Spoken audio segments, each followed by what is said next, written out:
Next topic है relation between T U and M U, यानी T U यानी कि total utility and M U यानी कि मार्जिनल यूटिलिटी। कुल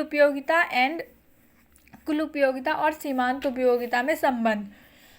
यहाँ पे यूनिट्स ऑफ कम्युनिटी दी हुई है 0, 1, 2, 3, 4, 5, 6। हमारी टोटल यूटिलिटी कितनी हुई 0, 8, 14, 18, 20, 20, 18। और हम जो है मार्जिनल यूटिलिटी कैसे निकालेंगे। मार्जिनल यूटिलिटी में जो पहला नंबर होगा वो टी यू के बराबर ही होगा। और अब एम यू कैसे निकालेंगे, जो सेकंड नंबर है उसको फर्स्ट में से अगर हम माइनस करते जाएंगे तो हमारा एम यू यानी कि मार्जिनल यूटिलिटी निकल कर आ जाएगा। इसी बेस पर हमने एक ग्राफ बनाया है। ग्राफ में हम ध्यान रखेंगे, यहाँ पे ऐसा हम देखते हैं 21 पॉइंट पर ये जो चीज़ें हैं टोटल यूटिलिटी एक पॉइंट पर आके कांस्टेंट हो जाती है, और यहाँ पे अभी ये दोनों चीज़ कांस्टेंट होगी तो मार्जिनल यूटिलिटी हमारा ज़ीरो आ जाएगा। इसके बाद से जो नंबर होंगे वो नेगेटिव आना शुरू हो जाएंगे। जैसे हम यहाँ पे देखें हमारे पास ज़ीरो आ गया, उसके बाद से नंबर नेगेटिव आने शुरू हो गए। इट मीन्स कि हमारी सेटिस्फेक्शन यहाँ पूरी हो चुकी है, लेकिन इसके बाद जो काम हो रहा है वो ज़बरदस्ती हो रहा है। ओके, तो अब हम देख लेते हैं कि मैम ने टेबल में क्या लिखा है।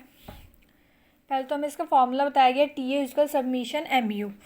सेकेंड नंबर पे T U equal to increasing so long as M U is positive. अगर एम यू हमारा पॉजिटिव होगा तो वो बहुत लंबा जाएगा, ग्राफ बढ़ता हुआ जाएगा, इंक्रीज मतलब बढ़ते क्रम में। When M U is negative, अगर एम यू नेगेटिव होगा तो हमारा ग्राफ घटते क्रम में आ जाएगा। अब हिंदी में देख लेते हैं। हमने टेबल में लिखा है यूनिट्स ऑफ कम्युनिटी जब तक एक भी यूनिट्स कंज्यूम नहीं करी तो टी यू ज़ीरो होगी, एम यू भी ज़ीरो होगा। जब तक हम कोई भी यूनिट्स ऑफ कम्युनिटी कंज्यूम नहीं करेंगे, उसे लेंगे नहीं, तो टी यू और एम यू दोनों ही ज़ीरो रहेगा। जब हम पहली यूनिट्स को कंज्यूम कर रहे हैं तो उससे मिलने वाली सेटिस्फेक्शन 8 यूटिल्स का है, और अगर हम एम यू निकालें तो जो करंट वाली है उसमें से प्रीवियस वाली को माइनस करना होगा, तो ये 8 होगा। जैसे कि मैंने यहाँ पे बताया था कि सेकंड वाली में से फर्स्ट वाली को माइनस करेंगे तो यहाँ पर सेकंड वाली में से फर्स्ट वाली को माइनस करेंगे तो यहाँ पर 8 आ जाएगा। आगे बढ़ते हैं।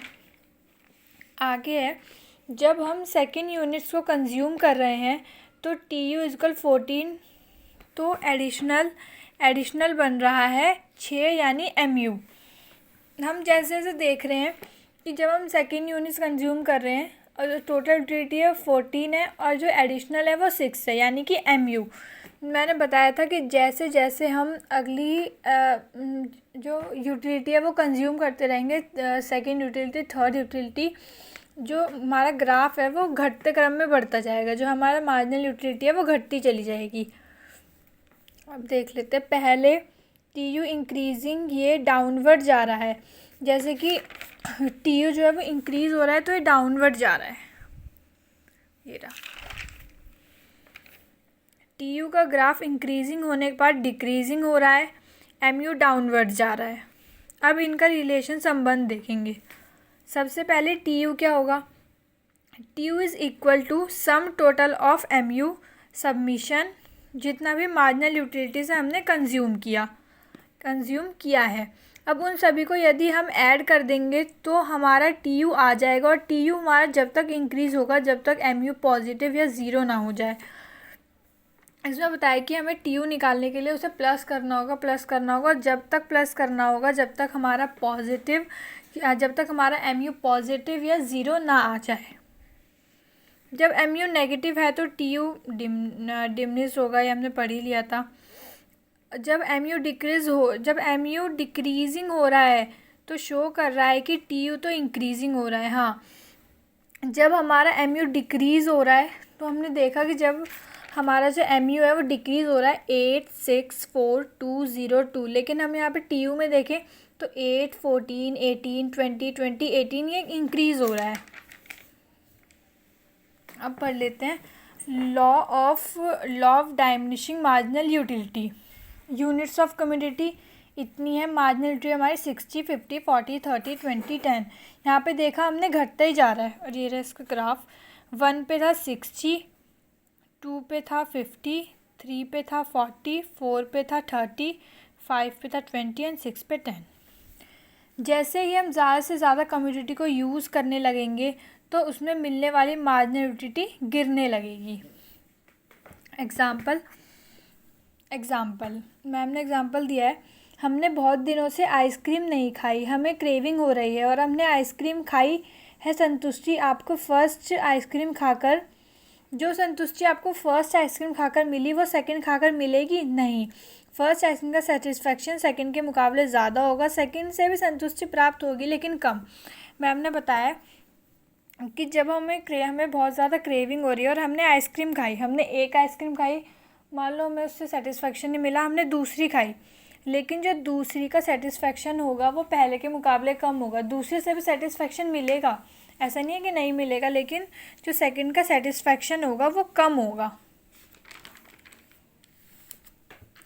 जब हम उस कमोडिटी को ज़्यादा से ज़्यादा कंज्यूम करने लगेंगे फिर एमयू गिरनी स्टार्ट हो जाएगी। हमारे पास नेक्स्ट टॉपिक है कंज्यूमर एक्विलिब्रियम, जहाँ कंज्यूमर को अधिक संतुष्टि प्राप्त होती है जितनी उम्मीद करके चलता है। यहाँ पे कंज्यूमर को अधिक से अधिक संतुष्टि प्राप्त होती है जितनी वो कंज्यूम करके चल रहा है। हमारा है वन कमोडिटी केस। ये बहुत लॉन्ग लिखा है, मैं शॉर्ट में बताती हूँ। मैम ने इसमें लिखा है कि हम एक शादी में गए हैं और हमने वहाँ पे गोलगप्पे कंज्यूम करे, गोलगप्पे खाए, हमें बहुत भूख लगी है, हमने वहाँ पर गोलगप्पे खाए। लेकिन हम शादी में गए, हमने गिने नहीं कि हमने कितने खाए, हमारा पेट भर गया, हमने छोड़ दिया। लेकिन वहीं पे अगर हम मार्केट में खाने जाते हैं तो हमें इसका मनी पे करना पड़ता है। हमें अपना जो मनी है उसको देखकर ही, अपने मनी के सेटिस्फेक्शन को देखकर ही हमें गोलगप्पे खाने पड़ेंगे। यदि एक गोलगप्पे कम रुपए में मिल रहा है तो हम ज़्यादा खा सकते हैं। हो सकता है अगर वही गोलगप्पे 2 रुपये में मिले तो हम उसे कम कंज्यूम करेंगे क्योंकि हमारा मनी ऑफ टर्म जो है वो बहुत कम है। आगे देखेंगे, हमने यहाँ देखा कि कंज्यूमर कितना भी एक्सेप्ट कर रहा है, कितना भी उसे रियलिटी, हमने यहाँ देखा है कि कंज्यूमर एक्सेप्ट कितना कर रहा है, एक्सपेक्ट कितना कर रहा है और उसे रियलिटी में मिल कितना सेटिस्फेक्शन रहा है, उसे उतना जितना वो एक्सपेक्ट कर रहा है मिल भी रहा है या फिर नहीं। एक एग्ज़ाम्पल और देख लेते हैं। जैसे यदि एक पेन 10 रुपये का है और हमें 10 रुपये में मिल गया तो हमें संतुष्टि प्राप्त होगी, परंतु हमें 20 का मिला तो हमें वो सेटिस्फेक्शन प्राप्त नहीं होगा जो हमें 10 रुपये के मिलने से होगा। और यदि हमें वो पेन 8 रुपये में मिल जाता है तो हमें बहुत खुश हो जाएंगे कि हमें और भी ज़्यादा सेटिस्फेक्शन होगा। अब देखते हैं कि वन कमोडिटी केस होता क्या है। जो कंज्यूमर एक्सपेक्ट कर रहा है और उतना ही सेटिस्फेक्शन मिलना वन कमोडिटी केस है। हमने एक्सेप्ट किया कि ये पेन हमें 10 रुपये का मिले, ये पेन हमें 10 रुपये का मिले और 10 रुपये का ही मिल गया तो हमें वो सेटिस्फेक्शन प्राप्त हो जाएगा और उसे वन कमोडिटी केस कहेंगे। अगला है मार्जिनल यूटिलिटी ऑफ मनी। इसका फॉर्मूला है MUM = MUX/PX। ये मार्जिनल रॉड होता है जिसमें हमें ये आपका